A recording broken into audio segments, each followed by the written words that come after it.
Let's get it. Let's get it. Let's get it.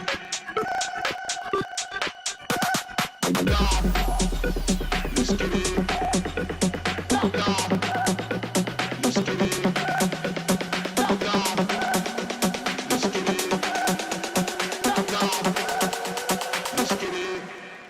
It's like that.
It's like that.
concludere l'elenco.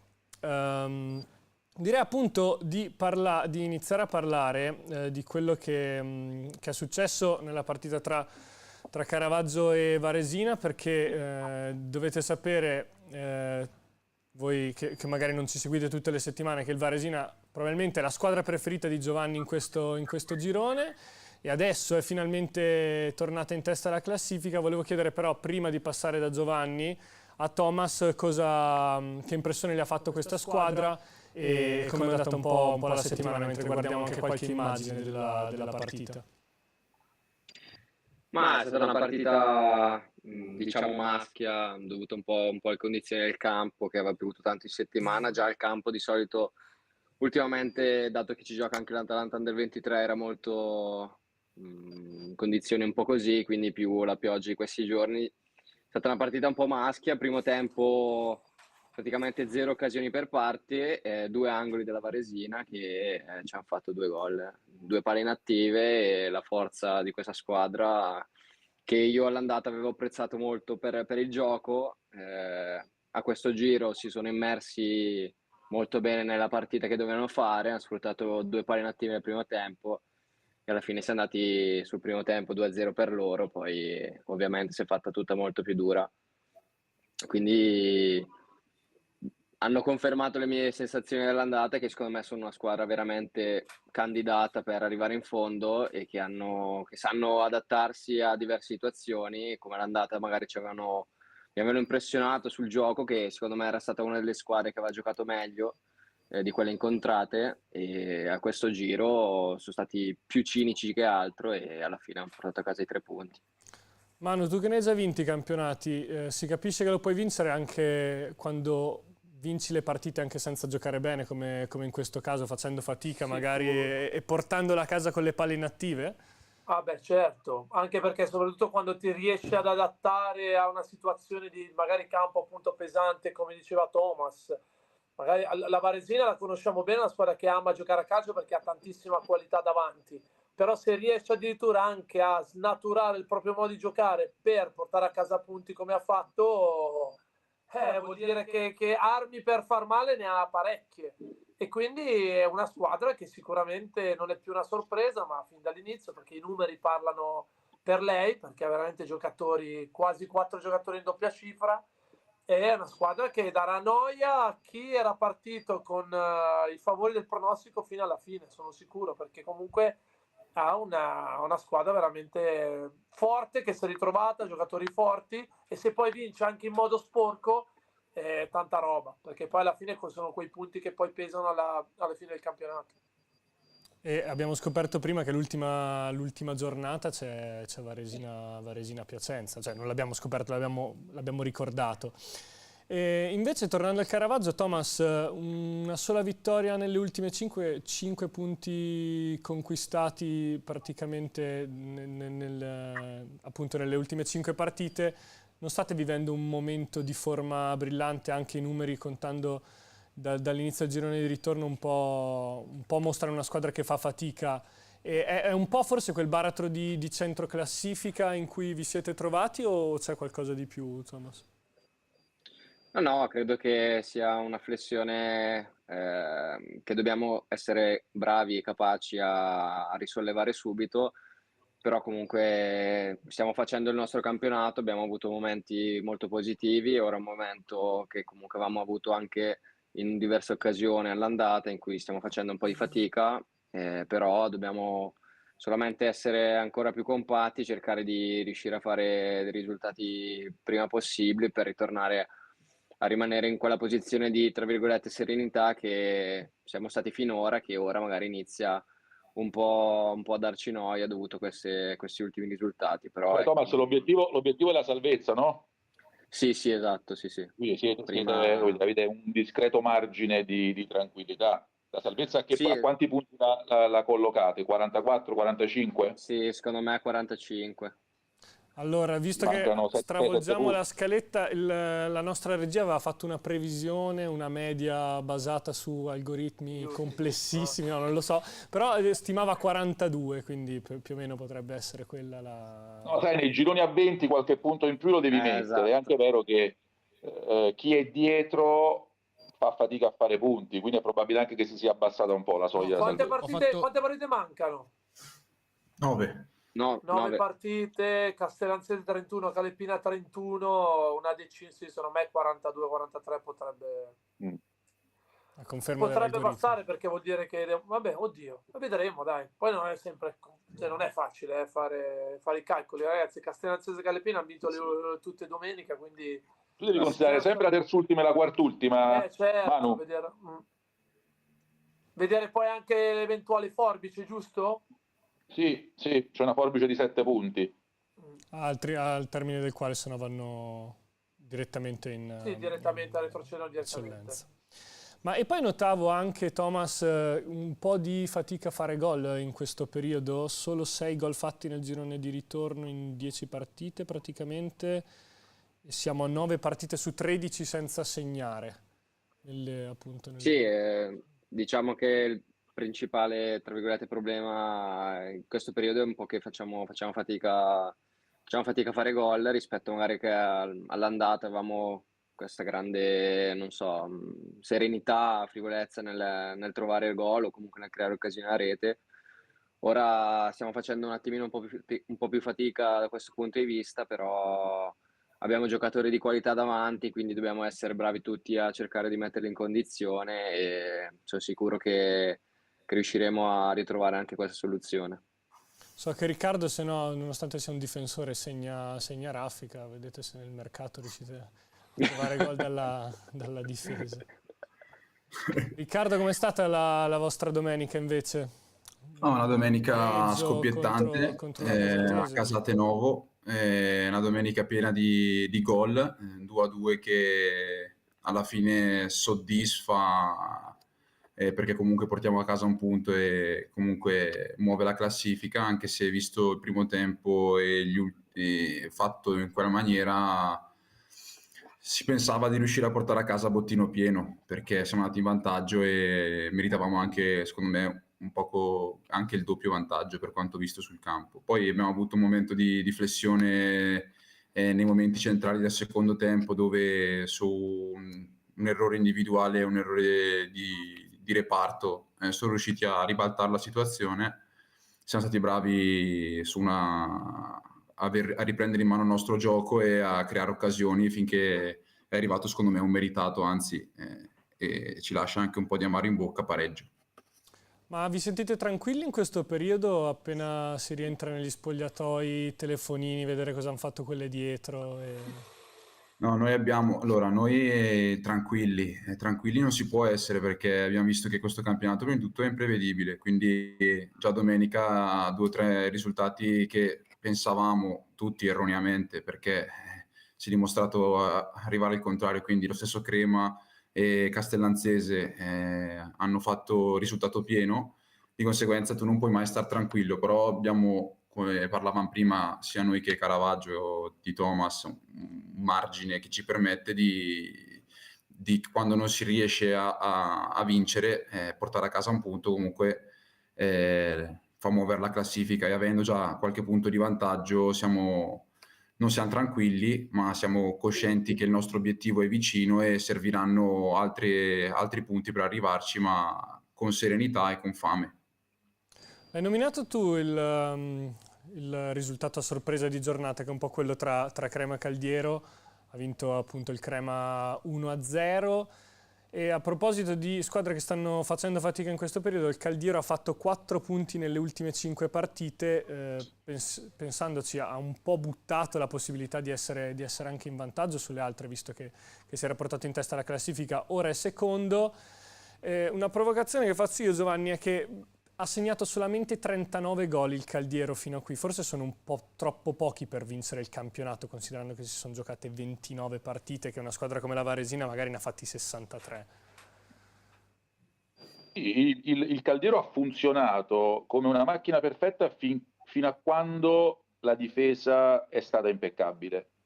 Nel senso che non ha mai segnato tantissimo, però non prendeva gol. Ricordo, parlavamo un mesetto fa di una squadra che nel girone di andata aveva subito 7 gol. 7 gol sono nulla. Probabilmente non so le statistiche europee, ma poteva essere collocata tra le difese più forti d'Europa, avendo subito soltanto 7 gol. A un certo punto 4, poi ne ha subiti, cioè è arrivata a 7 mi sembra nel giorno di andata. Sono pochissimi, e sai, quando non prendi mai gol o la pareggio la vinci. L'attacco poco prolifico consentiva alla squadra di portare a casa continuamente i 3 punti, e adesso qualcosa si è bloccato soprattutto in difesa. Sta segnando ancora meno, e i pochi punti delle ultime giornate sono un campanello d'allarme per una squadra che vuole vincere il campionato, e lo hanno dichiarato pubblicamente dirigenti in interviste che ho letto, a differenza invece della Varesina, perché tu lo sai che io sono un estimatore, ma sono un estimatore del gioco, e la Varesina è bella da guardare, è una squadra che fa sempre quello che deve fare a prescindere poi dal risultato, è una macchina che fa tanti gol, che gioca. Ci siamo sentiti dopo la sconfitta della Varesina a Carate Brianza contro la Caratese, e ti ricordo, Federico, che ti aveva sorpreso il mio commento ancora entusiastico rispetto ad una squadra che aveva perso 2-0.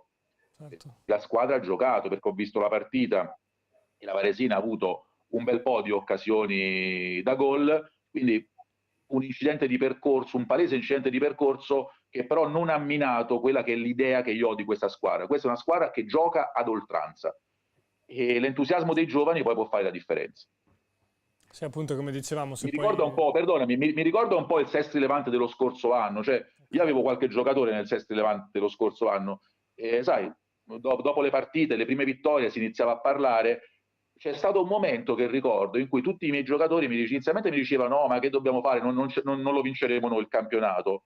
Alla sesta, alla settima giornata, che erano a punteggio pieno, o meglio avevano perso soltanto la prima, iniziarono a crederci, e quando cominci a crederci poi le cose si realizzano.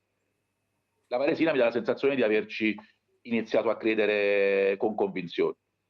Sì, anche perché poi le altre, appunto, come il Caldiero in questo caso, rallentano, l'Arconatese rallenta.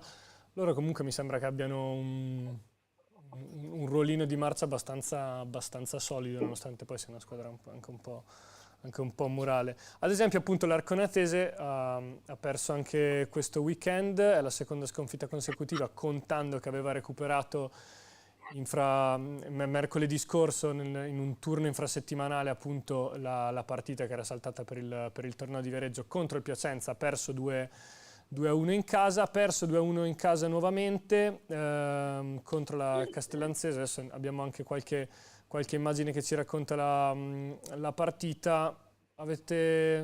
Manu, parto da te, avete paura che sia un po' crollata questa squadra? Sta perdendo un po' di continuità, perché comunque tanti alti e bassi. Poi la Castellanzese, ragazzi, comunque è in una situazione di classifica deficitaria, ma se riesce a ritrovare la verve di Cheste e Colombo sono fastidiosi davanti, perché si conoscono bene, hanno giocato tanto anche prima assieme, quindi non possono far male. Certo che l'Arconatese, sì, parlavamo del periodo cruciale di Natale, quando di solito storicamente aveva una flessione, e così è stato. Poi si era un po' ripresa e adesso è ritornata incappata di nuovo in queste 2 sconfitte consecutive, che poi a volte anche 2 pareggi mantengono la striscia positiva, muovono la classifica. Invece sembra una squadra che sì, ti dirò, poi può anche smentirmi, però vedo più pronte altre al salto. E la Varesina è dimmi, Gio. Ma non è Varesina a parte, perché la Varesina mi dà sempre la sensazione di giocarsi tutte non è la sensazione che si stiano, tra virgolette, stiano giocando quasi, mi viene da dire, a non vincere, ma chiaramente non con volontà. Ogni settimana ci troviamo a parlare di una squadra che ha perso una delle che poteva andare prima in classifica, invece improvvisamente perde con l'ultima. Fanno quasi a gara a paura perdere. di vincere, che è un po' braccino corto del tennista. È la paura di vincere, di cui si parla poco, che però è presente nello sport, perché alla fine quando arrivi lì ti viene quella roba lì di dire: sono lì e devo vincere, e quindi magari non sei pronto. Per quello ci sono giocatori, squadre abituate a, e altre no. La Varesina io la vedo come una squadra che se riesce a mantenere questa spensieratezza senza perderla quando si trova di fronte a dire ragazzi ma noi possiamo vincerla, quindi ti inizia un po' a scottare la palla, se la mantiene può dar noia a altre che devono vincere, perché il Piacenza deve vincere, il Caldiero comunque è lì, è una squadra solida, deve vincere, il Palazzolo è un'altra squadra che sia a 6 punti di svantaggio, ma domenica gioca con la Varesina fuori casa, quindi è una squadra che se dovesse vincere è un'altra squadra che ha investito tantissimo, ha tanta pressione nel dover vincere, invece la Varesina se mantiene quella spensieratezza dettata dalla gioventù, dettata dal dover fare un buon campionato, può dare noia a molti, perché la pressione è un privilegio sì, ma pesa. Giovanni, volevo darti un dato a conferma delle tue sensazioni sull'Arconatese, perché l'Arconatese è la squadra che ha pareggiato meno in campionato in assoluto, ma con grande distacco ha pareggiato solo 2 partite. La seconda squadra che ne ha pareggiate di più è la Virtus Ciserano Bergamo, che ne ha pareggiate 5. Forse quello è un po' il vostro trucco anche per avere più punti, perché una vittoria vale più di 2 pareggi, insomma, come si dice. E poi invece è una squadra che ha perso 10 partite, l'Arconatese, caro Giovanni, e ha 2, 4, 6, 8 squadre sopra di lei che hanno perso meno partite. Per dire, ha perso le stesse partite del Villavalle, una in più del Club Milano, una in meno della Casatese. Se guardi questo è un dato importantissimo, ma io credo che anni fa mai una squadra con 10 sconfitte in un campionato si sia trovata lì a lottare per il campionato. Cioè, Manuel, tu quando hai vinto il campionato quante partite avrai perso? 2, 3, 4? 3 ne avevo persi, 3, 4. Questo conferma l'equilibrio che ormai ribadiamo da mesi di questo campionato, ed il fatto che a me sembra un po' che il Piacenza stia dando a tutti la possibilità di vincerlo questo campionato, perché poi il Piacenza è la corazzata, rimane la squadra più forte in assoluto del girone. Sono le altre che hanno una reale possibilità di portare a casa la promozione, ma a turno puntualmente cadono. 10 sconfitte sono tantissime, non sono la squadra che può ambire a vincere il campionato, ma nonostante ciò l'Arconatese è lì. Assolutamente. Beh, perché alla fine la Sì, Varesina che prima ne ha perse 6 comunque, che 6 non sono poche. Sì, sono tantissime, ma che poi, ma veramente a volte, secondo me è proprio anche la tendenza del calcio moderno, quella di provare sempre a vincere, continuare a attaccare, gestione poca, andare in orizzontale poca, c'è sempre quella voglia di vincere che è bellissima, però alla fine poi te fai 3 pareggi di fila, ma se poi vinci 2 o 3 partite, rimani in serie positiva, poi quelli fruttano, perché poi vuol dire non dare 2 punti agli avversari, magari ai diretti concorrenti. E secondo me mi sembra sia una tendenza proprio in generale. Anche l'anno scorso l'Inter mi sembra ne perse una marea e comunque era sì, Napoli fece il vuoto. Cioè, è quella la tendenza, secondo me è quella di volersela giocare sempre, però ti dico una roba, io l'anno scorso a San Giuliano sono retrocesso per 1 punto alla fine della fiera.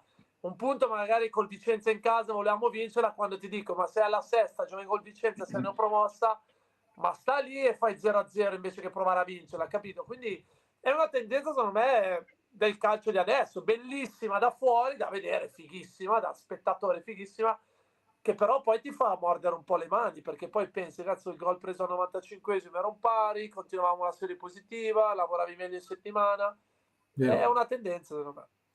Oggi il pareggio si vive un po' come una sconfitta. Chiediamo ai nostri calciatori magari.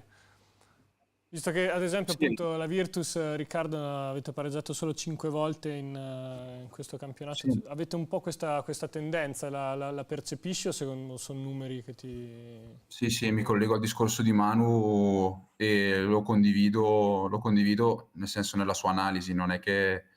perché comunque il calcio di oggi va in questa direzione, tutte le squadre vogliono vincere perché oggi ancora più la posta in palio completa muove classifica e ci sono mister all'avanguardia che questa cosa l'hanno capita e ne stanno facendo anche un credo, perché se riesci come squadra, come gruppo a reggere anche la settimana no, che ogni tanto una sconfitta in più ti fa vivere, riesci ad arrivare pronto la domenica dopo e tirar fuori una vittoria che non sempre è facile, comunque fai più punti che 2 pareggi, paradossalmente, anche se spiegava giustamente prima Manu, 2 pareggi, la settimana le vivi in maniera migliore. Però è sempre questo confronto che non è ancora tutto da valutare, nel senso, io credo che qualche pareggio ogni tanto in più avrebbe fatto bene alla mia squadra, piuttosto che rischiare di vincere partite. Mi ricordo per esempio all'andata che abbiamo preso gol all'85esimo con l'Arconatese, eravamo 0-0, per una voglia sfrenata di portare a casa i 3 punti, quando bisognava capire essere, tra virgolette, un po' più umili e mettersi lì e portare a casa il punto, che oggi ci avrebbe permesso di avere una classifica più tranquilla. Thomas, la prendi come una provocazione? Vi dice che settimana prossima comunque non si gioca per il pareggio, secondo te? Vabbè, credo che nessuno giocherà per il pareggio. Vabbè, comunque Sai che poi detto da un difensore che segna come lui, la classifica. non vale poi tantissimo, cioè nel senso che questo è uno che davanti ci va e i gol li fa. Esatto. Sì, infatti non so all'andata cosa faceva lì quando ha segnato. Non chiedermelo. Ma te, Enrico, una partita hai fatto doppietta o mi ricordo male, me la sono sognata? No, sì, doppietta in casa del Club Milano, sì. Vedi. Ti seguo. Grazie Manu. Lo sai, Ricky all'inizio dell'anno, alla fine dell'anno scorso, Ricky l'avevo sentito perché per modo di giocare col mister Iori, Ricky sarebbe stato perfetto. Abbiamo provato, ma poi non ci siamo riusciti per una serie di, però è un giocatore moderno, lui è forte, palla tra i piedi, se vuoi giocare a calcio è uno dei primi da prendere. Grazie Manu, grazie mille. Poi però bisogna anche difendere, Ricky. Mettiamo te accanto, allora facciamo così. Torno, non ci saremmo divertiti, lo sai. Stai bene ancora, Manu? Mentalmente basta. Quello. Però dai, insomma, è un pareggino ogni tanto, tornando al discorso, soprattutto, secondo me, sai cosa? La classifica, che spesso, vedendo che ci sono tante squadre, uno magari ci pensa dopo, le ultime 7-8 partite pensa è un pareggino, però anche quelli durante l'anno, avere l'obiettivo chiaro, mi devo salvare, quando devi salvare un pareggino... Sì, dai, diciamo che questo discorso qua che fai tu forse è ancora più importante per la zona salvezza più che per la testa della classifica, può essere? O lo estenderesti?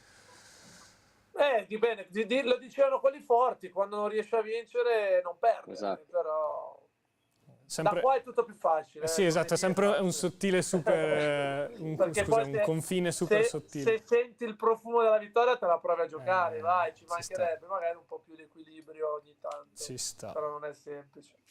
Guarda, sono stati bravissimi in questo weekend Pro Palazzolo e Piacenza a rispettare il tuo diktat 0-0, nessun problema. Thomas, tu l'hai visto non troppo tempo fa il Piacenza, che squadra ti è sembrata?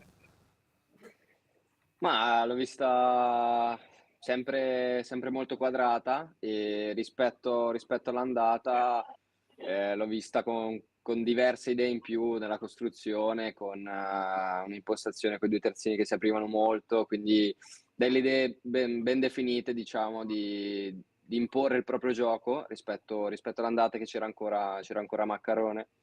E quindi per questo e per la forza nei singoli che ha, che è, penso evidentemente quella che sulla carta sarebbe da ammazzare il campionato, credo che alla lunga sono convinto che possa arrivare, un po' tra virgolette la tifo, perché avendo giocato lì un po' sono affezionato, quindi tra quelle davanti la vedo come candidata proprio per queste mie idee.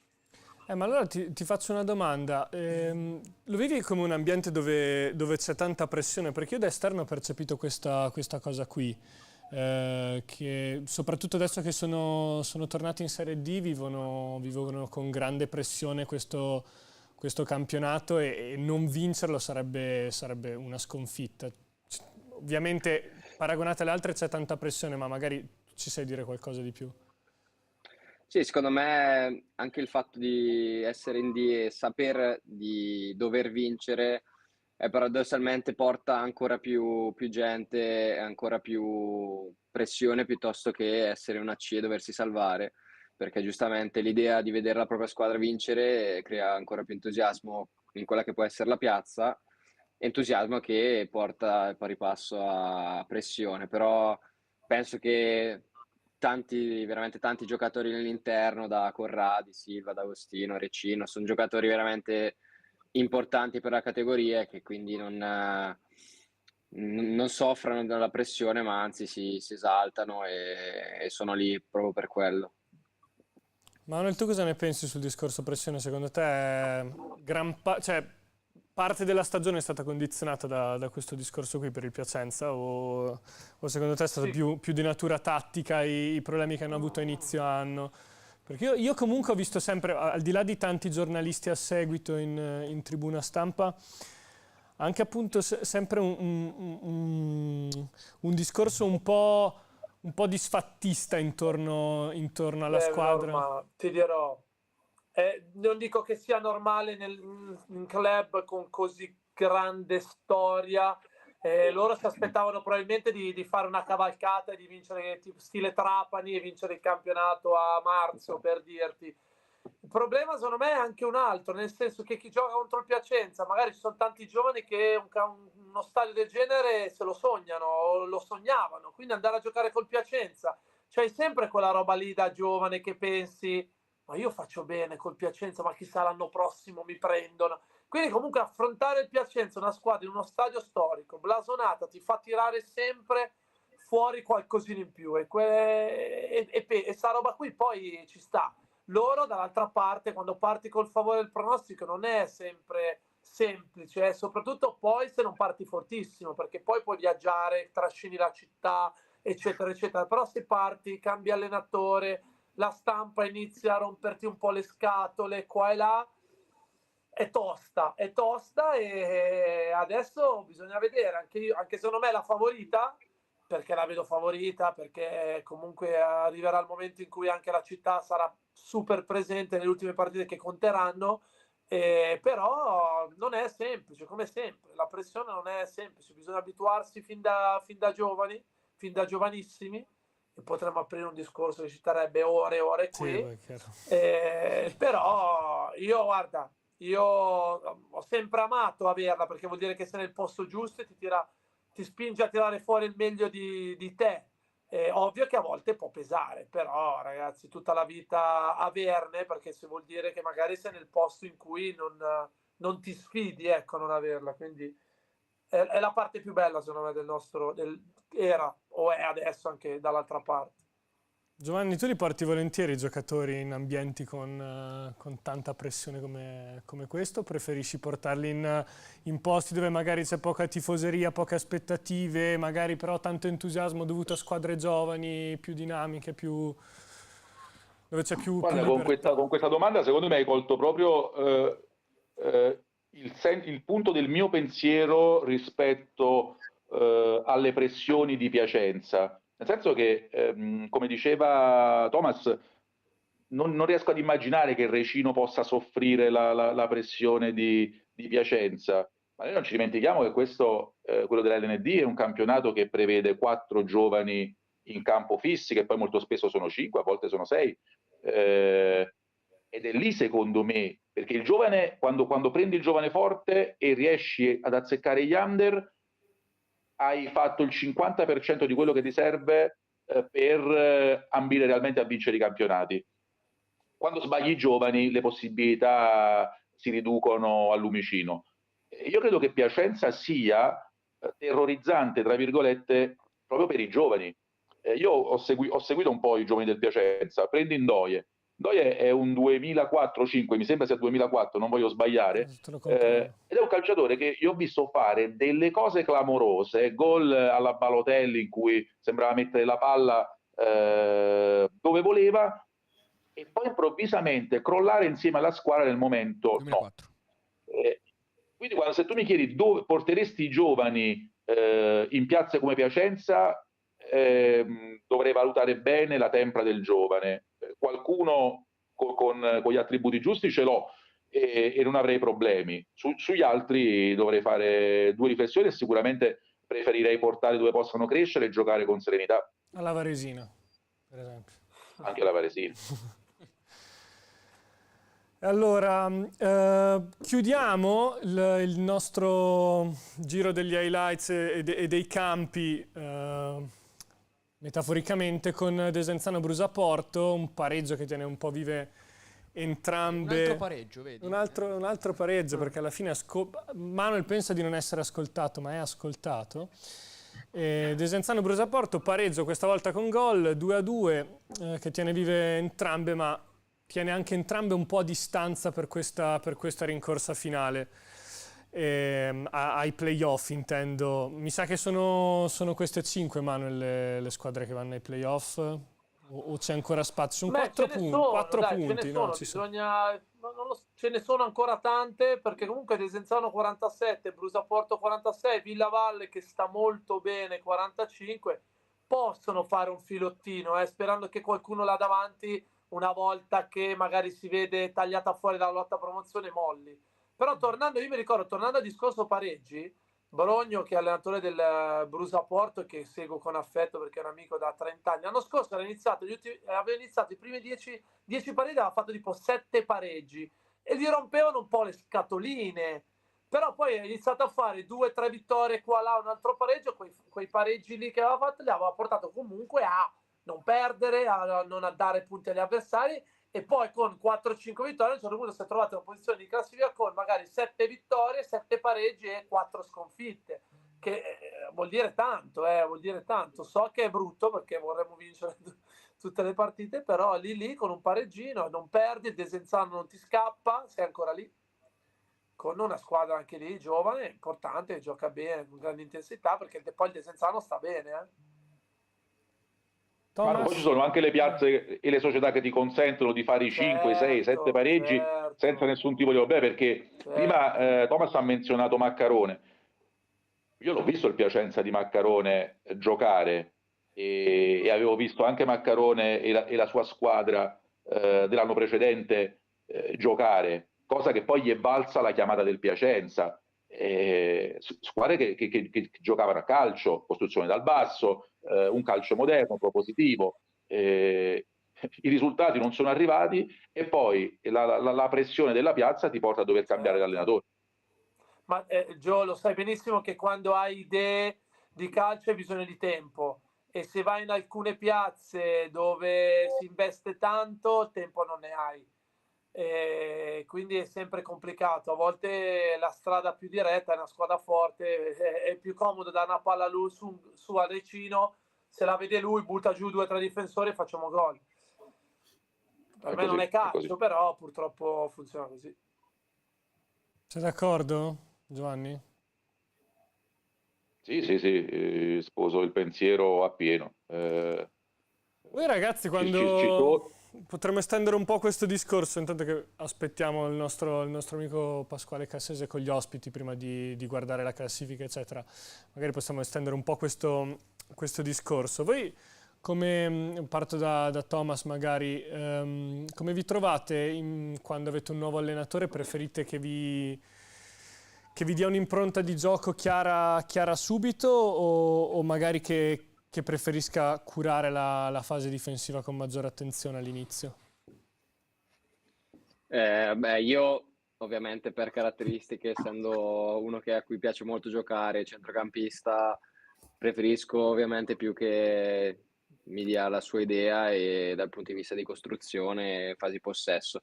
Però ovviamente credo sia anche prettamente in base al ruolo, magari Ricky no, perché comunque è molto moderno con i piedi così, però magari un difensore preferisce pure più curare l'aspetto difensivo, e anche lì secondo me dipende anche a seconda degli obiettivi della squadra e di cosa si va a cercare durante il campionato. Sì, che poi non vuol dire non curare la fase difensiva, proporre gioco. Certo, sì. Però secondo me, allora, veramente, io penso che nella crescita di un giocatore imparare sia la cosa più bella. Poi è ovvio che non vanno sullo stesso binario fare le cose per bene i risultati. Ahimè, ci vuole uno che ha idee, ha bisogno di tempo. Cioè è molto più semplice magari avere una squadra forte, giocare sulle seconde palle, far arrivare davanti la palla a che cazzo ne so, Ferrari o Barzotti, Fall, Cogliati che avevamo noi, ma è bellissimo, vinci perché sei troppo più forte degli altri, però magari ti ritrovi dopo 3-4 anni ad essere un giocatore che ha soltanto giocato una palla a 50 metri. E alla fine della fiera cosa rimani? Sì, con magari un bel palmarès, però ti arriva un allenatore che vuole giocare a calcio e ti caghi sotto perché non sai fare un passaggio di 5 metri. Non è un po' complicato, però secondo me bisogna capire quando è il momento di buttarla via, quando è il momento di giocare, però secondo me giocare a calcio, anche te lo dico io che magari non ero un difensore con i piedi di Ricky, e mi piaceva anche lato, però ragazzi, provare a giocare a calcio era bello. Poi gli ultimi 5 minuti 2 pallonate fuori dallo stadio le davo anche io, però io penso che insegnare a giocare a calcio è bello, purtroppo in D si fa un po' di fatica. Ma Certo. per la pressione, per i campi o per la mentalità dei giocatori? Per quale motivo si fa più fatica? Ma forse Perché un po' c'è meno attesa, cioè nel senso c'è meno pazienza. Secondo me è questione di pazienza, dipende dove sei. Sì, perché esatto. se sei dipende se vuoi risultati subito è un casino. La qualità deve essere alta se hai di calcio, è propositiva, la qualità deve essere alta. I campi è un'altra roba che parliamo, cioè perché ragazzi andare a giocare a Lodi adesso neanche Rambo con i Viet Cong ma veramente, se poi anche quello della Virtus Ciserano fa Sì. fatica, che è sempre stato uno dei più belli, e lì ti dico ragazzi, lì faccio come la Varesina, mi adatto, ragazzi snaturiamoci e se riesco a portare a casa facciamo bingo. Sì, io credo che la squadra forte è quella che riesce bene o male ad adattarsi alle situazioni. E ovviamente Thomas diceva io vorrei che un'impronta fissa, un'impronta di gioco, ma come dicevate ci sono tante dinamiche nei gironi, soprattutto anche in Serie B, in Serie D, nel girone B, per quanto riguarda anche questioni di meteo proprio, perché arrivano campi pesanti, guardiamo caso Caravaggio, adesso caso Ciserano, e non è sempre facile approcciare la partita con un'identità forte, chiara, nel senso noi palleggiamo. Poi ci sono anche gli avversari, che comunque sta crescendo anche la competenza, secondo me. Ci sono mister adesso che preparano la partita per cercare di andare a togliere quelli che sono i punti di forza delle altre squadre. E un caso potrebbe essere proprio Thomas, come altri, che sono giocatori che con la loro esperienza e qualità riescono a far giocare bene le squadre, e andando a togliere il Lobotka, il Thomas della situazione, si cerca di andare a far giocare male la squadra avversaria. Quindi è un calcio che è in totale evoluzione e secondo me la squadra che si adatta meglio e prima vince. In poche parole ha detto che hanno un piano per domenica per disinnescare Thomas. No? Mette lui a uomo. Questo ha detto praticamente. Spoiler. Non ci siamo ancora allenati, Thomas, quindi sto solo... Speriamo di no, dai. Infatti la Sotto le caviglie, preparazione Thomas. Riccardo. mi metto io lì A ringhiare. Mi metto lì io. Doppio parastinco. Ma Riccardo, tu ad esempio preferisci, ti senti più tuo agio difendere in area o difendere alto, magari 40-50 metri dalla porta? Ma io ho avuto la fortuna di fare annate totalmente differenti, perché si ricorderà Manu l'annata con Bardelloni in grande stato di forma, avevamo una squadra forte, che questo cosa succedeva? Che facevamo alzare il baricentro della squadra di 20-30 metri, quindi difendevi a 40-50 metri dalla porta e non Sì, sempre perché sennò facile. Barde non ci arrivava più Sì. alla porta avversaria. Apro No, una lo parentesi no, più veloce, altro- signori, Bardelloni non ha vinto però ha segnato dopo la presenza di Sì. Time. Sì, non ha vinto però ha Dicevo segnato. dicevo appunto che con giocatori come quelli che vogliono, che fa la differenza con la palla al piede, tu devi cercare il modo di farli entrare nel gioco, nel vivo del gioco, più vicino alla porta possibile.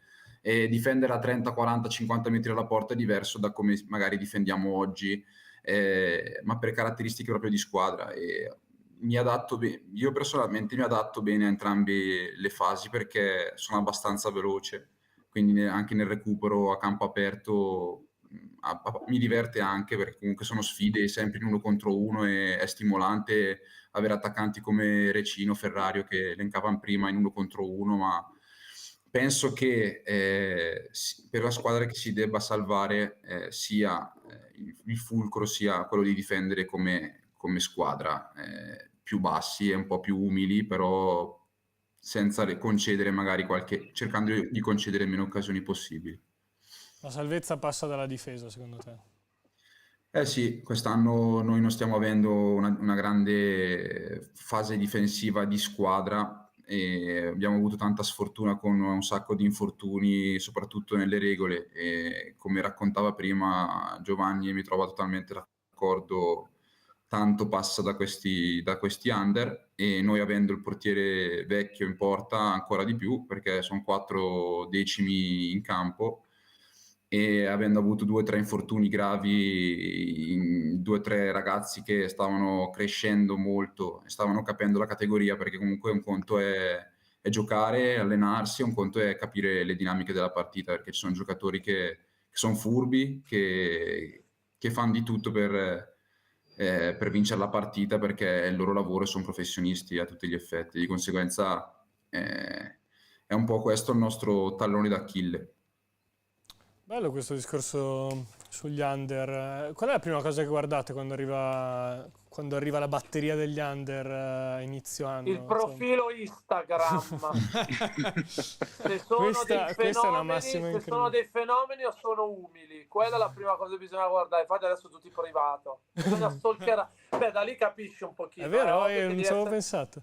Devi essere intelligente a capire che quella non è la realtà, però diciamo che l'indole Sì, di sì. uno si può capire se è un po' altezzoso o invece un ragazzo con la testa sulle spalle. Da quello sono cazzi loro. In base alle foto c'è l'intensità del primo intervento d'allenamento. Ti dirò, sì, ma ti dirò lo stesso adesso. Io l'anno prossimo vado ad allenare, vengono a vedere il mio profilo e dico: ma questo che cretino è? No, poi io faccio un culo così. Però tu ormai puoi permettertelo. Ormai puoi permetterlo perché sei Sempre con dall'altra sorriso. parte. Quello Sì, frega sì. la gente. Se sorridi, la gente pensa che sei superficiale. Il cazzo, sorridi, però poi ti devi fare il culo quando lavori. Profilo top, Manu. Sì.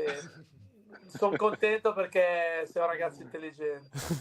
Hai buon gusto, Riccardo, hai buon gusto. L'anno prossimo Ricky è il mio primo acquisto. Vaffanculo. Giovanni, tu li controlli i profili Instagram dei tuoi calciatori? Sì, l'ho fatto anche io, ma quando facevo il direttore. Oggi posso indirizzarli sulla gestione dei social. Ad esempio noi, cioè, come società, non ci piaceva il fatto che magari dopo una sconfitta, dopo 4 secondi ci fosse gente che pubblicava foto della partita o foto della serata. Insomma, serve intelligenza in qualsiasi ambito, perché sai, quando si perde è giusto anche rimanere in silenzio, è giusto anche rimanere concentrati sulla sconfitta per qualche ora. Poi non c'è un lasso di tempo, ognuno è libero di fare quello che vuole, però dai, si perde, apparentemente si sta tutti male insieme e dopo 15 secondi che si entra nello spogliatoio, si è col telefono in mano e si pubblicano le foto col capello stirato fatte dal fotografo, sai, Se non è arrivi una neanche a cosa che metabolizzare. Sì, è certo. indice di scarsa attenzione, forse anche di scarso attaccamento. E sensibilità. Ragazzi, classifica. Guardiamo la classifica del girone B, che si evolve ogni settimana e che ci aspettiamo sia più lunga, ma poi è sempre più corta sta classifica. Finiranno tutte a 50 punti un giorno. Varesina 57, Caldiero 55, Piacenza 54, Arconastese 53, Pro Palazzolo 51. Mi fermo. Chi vince il campionato, Riccardo? Chi vince il campionato, Thomas? Parte Riccardo. Io so già perché ne avevamo parlato prima Sa già. in studio, però per divertirci un po' tra di noi dico Caldiero, così meno faccio dire agli altri le loro preferite. Dico No, ma Caldiero. tanto noi non so, lo diciamo anche noi, Fede. No, diciamo voi loro. ormai dite troppo spesso. Tanto cambiate Vai, ogni vai, settimana. Anche esatto, a Manuel gli mancava l'ultima settimana per averle dette tutte, che se gli riusciva a fare ancora. Se vuoi coprirti sul Desenzano e sulla Brusaporto, non lo so, man. Ma quanti capoliste ci sono stati in questo campionato? Almeno 4 a memoria sicuro, non mi ricordo le prime. Varesina, L'Arconatese Caldiero. sicuro, il Brusa. Caldiero sicuro, Anche la Brusa Varesina Porto è sicuro. stato Anche in Brusa. Che testa. il Brusa. Pensa che anche noi l'anno scorso, dopo 8 giornate, eravamo primi. Pensa a te come stiamo. Pazzesco. Thomas? Dai, chi lo vince, Ricky? Te dici Caldiero? Avevo capito Varesina, oppure... No, io avrei voluto, io avevo Dico Varesina, però era per fare un giochino con gli altri, però dico Varesina. Ok, Varesina, anche te. Io dico Piacenza. Piacenza, vabbè. Sì, Parte tra l'altro tifoso, io, però o io parte Thomas, anche... hai già giocato col Piacenza. Io fossi il tuo mister col Piacenza, col cazzo ti faccio No, ha giocare. già giocato. Lo tifo, vince, senti Thomas, fatti una settimana di vacanza. va. Adesso che posso dirlo. Ah, ok. Manu, però adesso tutti dicono Varesina, no? Adesso è Sì, facile. bravo, Noi lo diciamo da mesi quando erano quinti, quando sono stati quarti, lo diciamo da un po', eh. Lo diciamo, è vero. Continuiamo con la classifica: Desenzano 47, Brusaporto 46, Villavalle 45, Casatese... Fagli la domanda a chi retrocede, vai, fai la domanda a chi retrocede. Non rispondo. Va via il collegamento. Non rispondono. Però appunto potete dirmi a che numero di punti potete iniziare a postare su Instagram, cioè nel senso a vantarvi della salvezza, solo con la matematica. Solo con la matematica. Solo con la matematica. Ragazzi, poi gli altri ti vengono a prendere, ti mettono la foto lì sul muro dell'orrore, sempre brutto. Ti dirò prima, sai cosa ti dico? Bisogna anche guardare le fidanzate, ma non per stalkerare. No, qual è la prima cosa che guardi dei giovani? Le fidanzate? No, però, Manu, dai. Non per fare gli stupidini, perché ci sono alcune che fanno più danni della grandine, ve lo dico, ma tanti ne ha rovinati di giocatori scrivendo cagate. Bello. Meno di... ma è vero, è vero. No, è vero. 2 o 3 casi umani ne ho conosciuti. Anche in Serie D c'è gente che non viene. No, dai, Porca troia, ragazzi, in Serie B anche ho fatto i danni dopo sconfitte, lasciate stare il mio ma il calcio è bellissimo, ragazzi, è perle. E ciò che ci gira intorno è ancora più bello. Salutiamo i nostri ospiti che non si pronunciano sulla quota salvezza. 42 vi va bene? Io dico 42, sì. Sulla quota ho una mia stima che è 42, quello lo posso dire. Che è la stessa della regia, quindi anche tu. Io ho fatto semplicemente una proiezione. Non svelare il tuo algoritmo, lo teniamo nascosto. Esatto. Lo teniamo nascosto. Ha calcolato il meteo anche, ho visto prima, robe incredibili. No, l'intelligenza artificiale, no, te lo dirà, fanno tutto ormai. È vero. Andremo a chiederlo. Thomas, quota salvezza? Sì, io dico 1 o 2 punti in più, 43, 44 stando larghi. Va bene ragazzi, vi saluto. Ciao Thomas, ciao Riccardo, grazie per essere stati con noi. Alla prossima. Grazie a voi. Ciao, ragazzi. Buona fortuna. Grazie a voi, buona serata, grazie. Adesso andiamo... Ciao a tutti. Ciao a tutti. Ciao. Ragazzi, andiamo un po' in Sai perché secondo me la quota è un po' più bassa rispetto ai 44 e ai 45? Perché mi sembra che terzultima e quartultima siano a 27, giusto? Mancano 9 partite. Arrivare a 42 significherebbe fare 15 punti. Cioè queste squadre dovrebbero vincere 5 partite nelle prossime 9. Carta e penna, aspetta Giovanni. Sì, 27 e 27. No, mi dicevi, scusami. 26 e 27. Sì, esatto. Se mettiamo una quota salvezza a 42 dovrebbero fare 15 punti per arrivare a 42. 15 punti si fa vincere 5 nelle prossime 9. Sono squadre che 5 partite forse non le hanno vinte o magari hanno fatto 5-6 vittorie insomma nel corso del campionato fino ad oggi.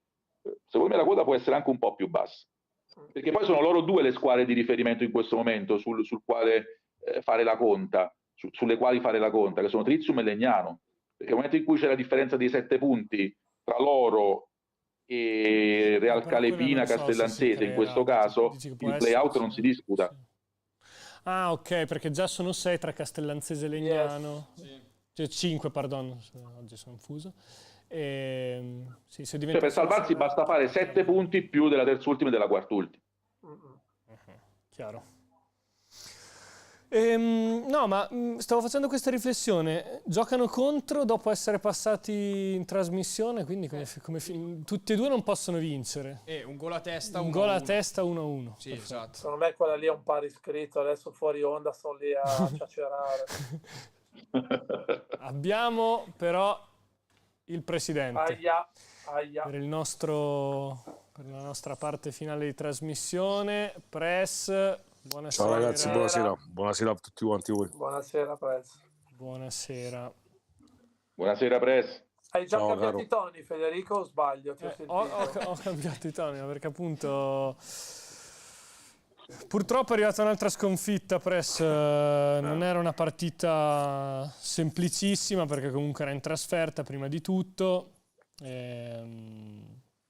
Però appunto la squadra era una squadra abbordabile sicuramente. Cos'è successo?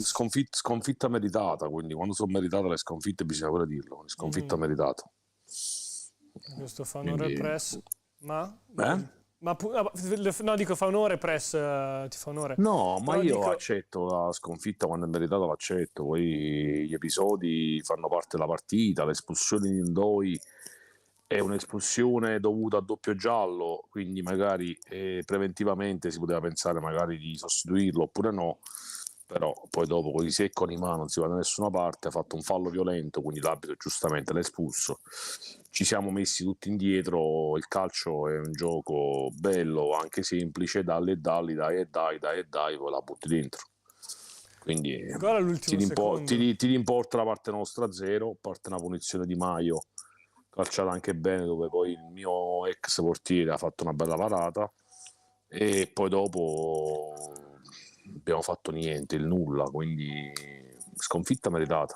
Gol all'ultimo secondo, anche con il gol all'ultimo secondo, così fa Sì, male. ma gol all'ultimo secondo, ma Poteva arrivare prima, è diverso dal discorso sambenettese, perché la sambenettese, così come dividissi anche domenica scorsa, secondo me meritavamo anche noi di fare molto di più, perché era comunque una squadra che veniva in grosse difficoltà mentali e tattiche, almeno di collocazione di alcuni elementi. Un po' il presidente era contro il mister, infatti poi è venuto l'esonero, perché vi posso assicurare che se avesse pareggiato da noi sarebbe stato esonerato anche lì dopo Riccione. Poi se ha vinto al 95esimo, il calcio è strano, si è salvato. Mi dispiace tanto per Lauro, peraltro sono anche compagno di questo mondo del calcio, perché c'ho stima di sua, quindi l'ho chiamato anche io a maggio per portarla a Riccione, quindi mi dispiace per l'uomo, perché capisco che San Benedetto è una piazza difficile, quindi lo comprendo, non è facile lì.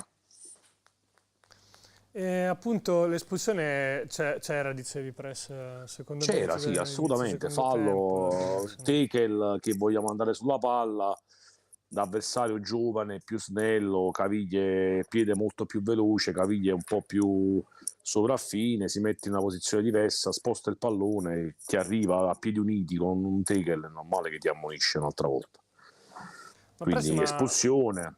ma ti preoccupa un po'? Cioè, nel senso, ti sembra che adesso ci sia andati oltre l'entusiasmo? Cioè, si è scavallati un po' in presunzione? Mi preoccupa quando non siamo umili, tanto mi preoccupa, non mi preoccupa in sé per sé la squadra, se ci salviamo oppure no, perché credo che abbiamo la capacità, la forza e la società per salvarci. Mi preoccupa quando non siamo umili, questo mi preoccupa tanto. E secondo lei, Press, questa partita in casa della penultima è stata presa un po' con, Ma sai, diciamo, pensando fosse un po' più semplice? Manuel, sai, vedi da quella festa parti, tra virgolette, passa una bellissima di domenica San Benedettese, dove il fatto che hai fatto 2-2, il fatto che sul 3 potevi fare il 3-2 con Ferrara, poi con Falù, potevi vincere, la pole persa al 95esimo, tra gli applausi, le cose, sai, ti porta un po' a dire, oh, siamo forti, oh, stiamo fermando la capolista, Ce la andiamo siamo là. giocati con la San Benedetto. Andiamo là con una squadra che spende il budget molto meno a noi, ti fanno correre e purtroppo va in bambola. Quindi quando capiremo che bisogna rispettare tutti e cercare di avere una mentalità di dire siamo in Riccione, andiamo lì, andiamo a vincere, forse tanto riusciremo a avere quello step di crescita, perché quella è la differenza. Signori, volevo appunto parlare anche della prossima partita, perché siete contro il Notaresco Press, che è zona playoff. Adesso che gioca benissimo, hanno un bravo allenatore, hanno i giovani forti dal Pescara. L'ultima vittoria è 4 febbraio, Press. Comunque avete fatto due belle partite, sia contro l'Avezzano che poi contro la San Benedettese, però poi da quelle partite è uscito un punto, ci si aggiunge questa sconfitta squadra deve stare attenta.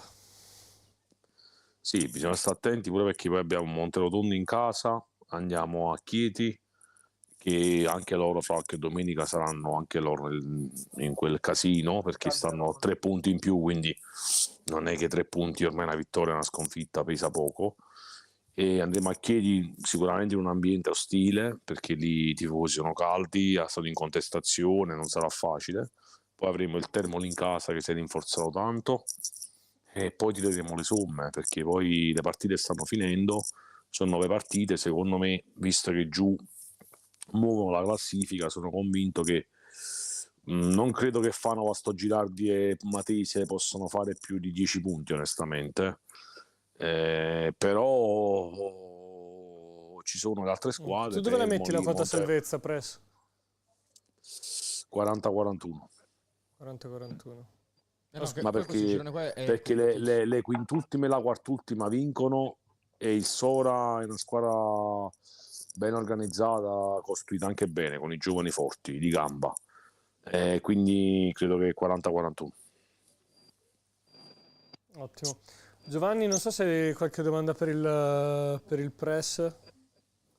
No, Riflessioni su io questo? sulla base della mia esperienza, partite ne ho viste tante, noto una cosa, nel senso che quando delle squadre vincono sul finale, questo atteggiamento si codifica. Non so se avete mai fatto caso a questo aspetto, cioè come se la squadra si consapevolizzasse del fatto che lottando fino alla fine la partita può essere sempre ribaltata. Ci sono stati degli esempi nel corso delle stagioni passate di tante squadre che hanno fatto punti vincendo sempre alla fine. Lo stesso accadeva quando si perdeva alla fine. Questo per dire, Press, questa è la seconda partita in cui si prende gol sul finale. È importante interrompere, secondo me, sì, però questa tendenza un po' anomala di mollare sul finale, ma a differenza però di San Benedetto, domenica si gioca una sola volta e Rossi ha fatto 10 parate, una più bella dell'altra, altrimenti la partita già era finita al 50° del secondo tempo, quindi la vedo oggi, non la vedo così. Domenica scorsa con la San Benedettese ti posso dare ragione, questa domenica qua non la vedo così, perché dai per me la palla segni poi. Quindi non è che c'è 3 portieri in porta che parlano, quindi. Ma Press, hai fatto un discorso alla squadra, cioè l'hai già vista dopo la... No, la verità ieri mi sono messo in macchina e me ne sono andato proprio, quindi non ho potuto vedere nessuno perché ieri è stata... E non hai ancora parlato con nessuno? No, non mi è piaciuta proprio negli atteggiamenti e le situazioni, no. Però era un po' che non si giocava così, mi sembra di ricordare, era una partita che può capitare, comunque erano tante partite che le prestazioni, risultati eccetera c'erano. Sì, però con quelle sotto, quando perdi i punti sono il doppio che certo. perdi, non ne perdi, qua ne persi 6, no 3, 6 ne persi. Sì. Perché metti, no? Finisci a pari punti certo. metti a pari punti con Bastogi, metti quasi Bastogi fa 4 vittorie, ok? E chiude a 38, 39, fa altri pareggi, non perde più, perché per l'amor di Dio poi è un club amico, quindi sono anche simpatici, quindi gli auguro di salvarsi, ci mancherebbe. E finisce a pari punti con Bastogi, sconto diretti, hai vinto 2-1 in casa e hai perso 1-0 in trasferta, quindi sei pari e ti vai a giocare più alto con loro. Certo. Cioè, quando poi magari stavi... Potevi tenerle cioè, queste sono le cazzate che non concepisco, capito? Che paghi poi a fine stagione. Voi siete anche meno squadre nel girone, giusto? Sono 18. Noi siamo 34 partite, ne mancano 9. 18, sì. Va bene, speriamo che per la prossima si riesca un po' a invertire questo trend. State sicuri che io sono duro, quindi a retrocedere sti cazzi. Quindi retrocedono gli altri, ma non mi metto a retrocedere io, quindi sti cazzi. Mamma, bene, Press, ci serviva anche questa induzione di fiducia. Vado a casa e non retrocedo neanch'io. Ma questo è un senso di essere tenace, non è una cosa contro gli altri, sia chiaro. No, certo. Ma neanche... Boia chi molla. Allora, grazie Press per essere state con noi. Ci sentiamo settimana prossima. Speriamo di tornare con una vittoria. Sì. Se giochiamo con umiltà, sì. L'umiltà è la chiave per vincere settimana prossima. Ciao Press. Ragazzi, a presto, un piacere sempre. Crepi. Ciao Giovanni. Ciao ragazzi, Ciao. ciao. Saluto anche Giovanni e Manu che come sempre mi hanno fatto compagnia. Cioè, andiamo a vedere l'Inter, va, che magari oggi scappa la sorpresina. O no, Gio, che dici? Io tifo per l'Inter, come potrai vedere dai miei braccialetti. Quindi quale sorpresina? Però dai, anche io, Siamo- anche io, ma non lo posso ci siamo dire. scoperti Ho in letto il famiglia. labiale dopo, l'ho letto. Ci siamo scoperti in Però famiglia, voglio signori. vedere un po' che Gilardino gioca bene, mi piace. Mi sa che finisce X allora. Ci vediamo, no scherzo.